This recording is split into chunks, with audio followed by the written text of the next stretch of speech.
Hi all, അസ്സലാമു അലൈക്കും. Welcome back to Silna's kitchen. ഇന്നത്തെ റെസിപ്പി മുട്ട കൊണ്ട് നല്ല ടേസ്റ്റി ആയിട്ടുള്ള വെറൈറ്റി ആയിട്ടുള്ള ഒരു അടിപൊളി പലഹാരത്തിൻ്റെ റെസിപ്പിയാണ്. വളരെ പെട്ടെന്ന് തയ്യാറാക്കി എടുക്കാൻ പറ്റുന്ന ഈസി ആയിട്ടുള്ള ഒരു അടിപൊളി ടേസ്റ്റി ആയിട്ടുള്ള റെസിപ്പിയാണ്. തീർച്ചയായിട്ടും നിങ്ങൾക്ക് എല്ലാവർക്കും ഇഷ്ടമാവും. അതുകൊണ്ട് തന്നെ വീഡിയോ സ്കിപ്പ് ചെയ്യാതെ മുഴുവനായിട്ടൊന്ന് കണ്ടേക്കണേ. റെസിപ്പിയിലോട്ട് കിടക്കുന്നതിന് മുമ്പായി സിൽനാസ് കിച്ചൺ ചാനൽ ആദ്യമായിട്ട് കാണുന്നവരാണെങ്കിൽ പ്ലീസ് ഒന്ന് സബ്സ്ക്രൈബ് ചെയ്തേക്കണേ. ഒപ്പം തന്നെ ഈ വീഡിയോസ് നിങ്ങൾക്ക് ഇഷ്ടപ്പെടുകയാണെങ്കിൽ ഒരു ലൈക്ക് ചെയ്ത് ഷെയർ ചെയ്ത് സപ്പോർട്ട് ചെയ്യാനും മറക്കരുതേ. അപ്പോൾ ഇനി നമുക്ക് ഇതെങ്ങനെയാണ് തയ്യാറാക്കുന്നതെന്ന് നോക്കാം. ഇതിനായി ആദ്യം തന്നെ 8 കോഴിമുട്ട പുഴുങ്ങിയെടുത്തതിന് ശേഷം അത് രണ്ടായിട്ട് കട്ട് ചെയ്തിട്ട് അതിൻ്റെ ഈ ഒരു മഞ്ഞ ഭാഗം മാറ്റിയെടുക്കുന്നുണ്ട്. ഇതിൻ്റെ വെള്ളയും നമുക്ക് ആവശ്യമുണ്ട്, ഇതും ഒന്ന് മാറ്റി വെച്ചേക്കാം. അടുത്തതായി സ്റ്റവിലേക്ക് ഒരു പാൻ വെച്ച് കൊടുത്തതിന് ശേഷം ഫ്ലെയിം ഓണാക്കി കൊടുത്തിട്ട് അതിലേക്ക് കുറച്ച് ഓയിൽ ഒഴിച്ച് കൊടുക്കുന്നുണ്ട്. ഓയിലൊന്ന് നന്നായിട്ട് ചൂടായിട്ട് വരുമ്പോൾ ഇതിലേക്ക് 4 സബോള ഇതേപോലെ കട്ട് ചെയ്തിട്ട് ഇട്ട് കൊടുക്കുന്നുണ്ട്. നമുക്ക് ഈ ഒരു കൂട്ട് തയ്യാറാക്കുമ്പോൾ എല്ലാം ചെറുതായിട്ട് അരിഞ്ഞ് ചേർത്ത് കൊടുക്കാൻ നോക്കുക, എന്നാലേ നമ്മൾ ഉദ്ദേശിച്ച ആ ഒരു പരുവത്തിൽ കിട്ടുള്ളൂ. ഞാനിപ്പോൾ ഇതിലേക്ക് 2 പച്ചമുളകും ഒരു 3 അല്ലി വെളുത്തുള്ളിയും ചെറിയ കഷ്ണം ഇഞ്ചിയും കുറച്ച് കറിവേപ്പിലയും കട്ട് ചെയ്തത് ഇട്ട് കൊടുത്തിട്ടുണ്ട്. ഇനി ഇത് നല്ലപോലെ ഒന്ന് ഇളക്കി കൊടുത്ത ശേഷം ഇതൊന്ന് ലോ ഫ്ലെയിമിൽ ഇട്ട് കൊടുത്തിട്ട് അടച്ചു വെച്ചൊന്ന് വേവിച്ചെടുക്കാം. ഇതിൻ്റെ ഈ ഒരു മസാല നല്ലപോലെ വെന്ത് കുഴഞ്ഞ് കിട്ടണം. ഒരു 3 മിനിറ്റ് നേരം ആദ്യം ഒന്ന് വേവിച്ച് കൊടുത്ത ശേഷം പിന്നീട് നമുക്കിതിലേക്ക് പൊടികൾ ചേർത്ത് കൊടുക്കാം. ഒരു 3 മിനിറ്റ് കഴിഞ്ഞിട്ടുണ്ട്, പകുതി വേവായിട്ടാണ് കിട്ടിയിട്ടുള്ളത്. ഇനി നമുക്ക് പൊടികളും കൂടെ ഇട്ട് കൊടുത്തതിന് ശേഷം ഒന്നുകൂടി വേവിച്ചെടുക്കാം. അപ്പോൾ നന്നായിട്ട് വെന്ത് കുഴഞ്ഞ് കിട്ടും.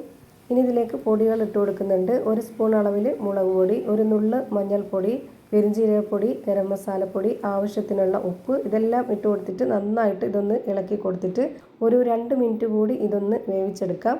അപ്പോഴേക്ക് നമ്മുടെ ഈ ഒരു പൊടിയുടെയൊക്കെ ആ ഒരു പച്ചമണമൊക്കെ മാറിക്കിട്ടും. പിന്നെ പകുതി വെന്ത് കിട്ടിയിട്ടുള്ള ഈ ഒരു ഉള്ളി മസാലയൊക്കെ നന്നായിട്ടൊന്ന് വെന്ത് കുഴഞ്ഞ് കിട്ടിക്കോളും. 2 മിനിറ്റിന് ശേഷം ഇതൊന്ന് തുറന്ന് നോക്കാം. ഇപ്പോൾ ദാ നല്ലപോലെ വെന്ത് കുഴഞ്ഞ് കിട്ടിയിട്ടുണ്ട്. ഇനി നമുക്കിതിലേക്ക് ഇട്ട് കൊടുക്കേണ്ടത് മുട്ടയുടെ മഞ്ഞയാണ്. ഈ മഞ്ഞ ഇട്ട് കൊടുത്ത ശേഷം ഈ മസാലയായിട്ട് നന്നായിട്ടൊന്ന് ഉടച്ച് ചേർത്ത് കൊടുക്കണം. എന്നിട്ട് 1 മിനിറ്റ് കൂടി ഇതൊന്ന് അടച്ചു വെച്ചിട്ട് ജസ്റ്റ് ഒന്ന് വേവിച്ചെടുക്കാം. അപ്പോൾ ആ ഒരു മഞ്ഞയിലും കൂടെ ഈ ഒരു മസാലയൊക്കെ ചേർന്ന് കിട്ടുമ്പോൾ നല്ലൊരു ടേസ്റ്റാണ്. 1 മിനിറ്റ് കഴിഞ്ഞിട്ട് ഞാനിത് തുറന്ന് നോക്കുന്നുണ്ട്. ഇപ്പോൾ ദാ നല്ല കറക്റ്റ് പരുവത്തിന് കിട്ടിയിട്ടുണ്ട്. ഇനി നമുക്കിതിൻ്റെ ഫ്ലെയിം ഓഫ് ചെയ്ത് കൊടുക്കാം. എന്നിട്ട് ഇതൊന്ന് മാറ്റി വയ്ക്കുന്നുണ്ട്. ഇനി അടുത്തതായിട്ട് ഒരു പാത്രത്തിലേക്ക് 250 ml കപ്പിൻ്റെ അളവിൽ 1.5 കപ്പ് മൈദമാവ് ഇട്ട് കൊടുക്കുന്നുണ്ട്. ഇനി ഇതിലേക്ക് ആവശ്യത്തിനുള്ള ഉപ്പും ഒരു നുള്ള് റെഡ് ഫുഡ് കളർ ചേർത്ത് കൊടുക്കുന്നുണ്ട്. ഇത് നിർബന്ധമൊന്നുമില്ല, നമ്മൾ വീട്ടിൽ തയ്യാറാക്കി എടുക്കുന്നതിന് കളറിൻ്റെ ഒന്നും ആവശ്യമില്ല. ഞാനിത് വീഡിയോയിലേക്ക് കാണാനൊരു ഭംഗിക്ക് വേണ്ടി മാത്രം ചേർത്ത് കൊടുക്കുന്നതാണ്. ഇനി ഇതിലേക്ക് 250 ml കപ്പിൻ്റെ അളവിൽ 1 കപ്പ് വെള്ളം ആദ്യം ഒഴിച്ചു കൊടുക്കുന്നുണ്ട്. പിന്നെ കുറച്ച് കറിവേപ്പില ഇട്ട് കൊടുക്കുന്നുണ്ട്. മല്ലിയില ഉണ്ടെന്നുണ്ടെങ്കിൽ അതിൻ്റെ ഫ്ലേവർ ഇഷ്ടമുള്ളവർക്ക് അതും കൂടെ ചേർത്ത് കൊടുക്കാം. ഇനി ഇതൊരു വിസ്ക് വെച്ചിട്ട് നന്നായിട്ട് ഇളക്കി കൊടുക്കുന്നുണ്ട്. ഇപ്പോൾ ഇതിന് വെള്ളം പോരാ, കുറച്ചുകൂടി വെള്ളം ഒഴിച്ചു കൊടുക്കാം. ഘട്ടം ഘട്ടമായിട്ട് ഒഴിച്ചു കൊടുക്കുന്നതായിരിക്കും നല്ലത്. ഈ മാവ് ഒരുപാട് അങ്ങ് ടൈറ്റും ആവരുത്, ഒരുപാട് ലൂസും ആവരുത്. അപ്പോൾ കറക്റ്റ് പരുവത്തിന് കിട്ടണമെന്നുണ്ടെങ്കിൽ നമ്മൾ ഇതുപോലെ ഘട്ടം ഘട്ടമായിട്ട് വെള്ളം ഒഴിച്ചു കൊടുക്കണം. 250 ml കപ്പിൻ്റെ അളവിന് 1.25 കപ്പ് വെള്ളമാണ് ഇപ്പോൾ ഇതിലേക്ക് ആവശ്യമായിട്ട് വന്നിട്ടുള്ളത്. ഇപ്പോൾ ഇത് കറക്റ്റ് പരുവത്തിന് കിട്ടിയിട്ടുണ്ട്. ഇതാണ് നമ്മുടെ മാവിൻ്റെ കറക്റ്റ് പരുവം. മുട്ട ബജ്ജി തയ്യാറാക്കാനായിട്ട് നമ്മുടെ മാവ് ഇരിക്കില്ല, ആ ഒരു പരുവത്തിലാണ് നമ്മൾ ഈ ഒരു മാവിനെയും റെഡിയാക്കി എടുത്തിട്ടുള്ളത്. ഇനി നമുക്ക് ഒരു മുട്ടയുടെ വെള്ളം എടുത്തിട്ട് അതിലേക്ക് ഈ ഒരു മസാല വെച്ച് കൊടുക്കാം. എന്നിട്ട് ഇതുപോലെ ഒന്ന് കറക്റ്റാക്കി കൊടുത്തിട്ട് ഈ മാവിലേക്കൊന്ന് മുക്കിയെടുക്കണം. ഇനിയിപ്പോൾ നമുക്ക് നോമ്പിനൊക്കെ തയ്യാറാക്കി എടുക്കണമെന്നുണ്ടെങ്കിലും വൈകിട്ട് സാധാരണ ചായയുടെ കൂടെ കഴിക്കാനാണെന്നുണ്ടെങ്കിലും വളരെ സിമ്പിളായിട്ട് പെട്ടെന്ന് തയ്യാറാക്കി എടുക്കാൻ പറ്റുന്ന നല്ലൊരു വെറൈറ്റി ആയിട്ടുള്ള ഒരു അടിപൊളി ഈവനിങ് സ്നാക്സാണിത്. അപ്പോൾ ഇതേപോലെ തന്നെ ഓരോ മുട്ടയുടെ വെള്ളയും എടുത്തിട്ട് ഇതുപോലെ മസാല ഒന്ന് ഫില്ല് ചെയ്ത് ഈ മാവിലൊന്ന് മുക്കിയെടുക്കാം. എന്നിട്ട് നമുക്ക് ചൂടായ എണ്ണയിലേക്ക് ഇട്ട് കൊടുത്തിട്ടൊന്ന് ഫ്രൈ ചെയ്തെടുക്കാം. അപ്പോൾ അതിന് വേണ്ടിയിട്ട് ഞാനിവിടെ ഒരു പാൻ സ്റ്റൗവിലേക്ക് വെച്ച് ഫ്ലെയിം ഓൺ ആക്കി കൊടുത്തിട്ടുണ്ട്.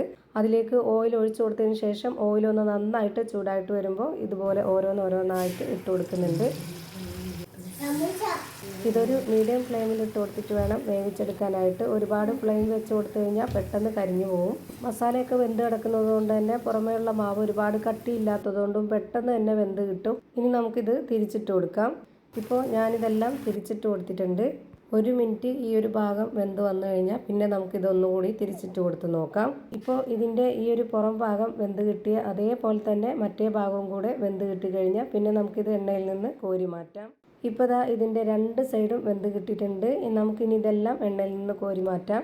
ഇതേപോലെ തന്നെ ഞാനിപ്പോൾ എല്ലാം ഫ്രൈ ചെയ്ത് ഒരു പാത്രത്തിലേക്ക് മാറ്റിയിട്ടുണ്ട്. അധികം എണ്ണയൊന്നും കുടിക്കാത്ത നല്ല ടേസ്റ്റി ആയിട്ടുള്ള ഒരു അടിപൊളി പലഹാരമാണ്. ഇതിൻ്റെ അകം എങ്ങനെയാണ് ഇരിക്കുന്നതെന്ന് അറിയാനായിട്ട് ഞാനിതൊന്ന് പൊട്ടിച്ച് കാണിച്ചു തരാം. ഇതിൻ്റെ അകം കാണുമ്പോൾ തന്നെ നിങ്ങൾക്ക് മനസ്സിലാവും എത്രത്തോളം ടേസ്റ്റി ആയിട്ടുണ്ടാവും ഈ പലഹാരം എന്നുള്ളത്.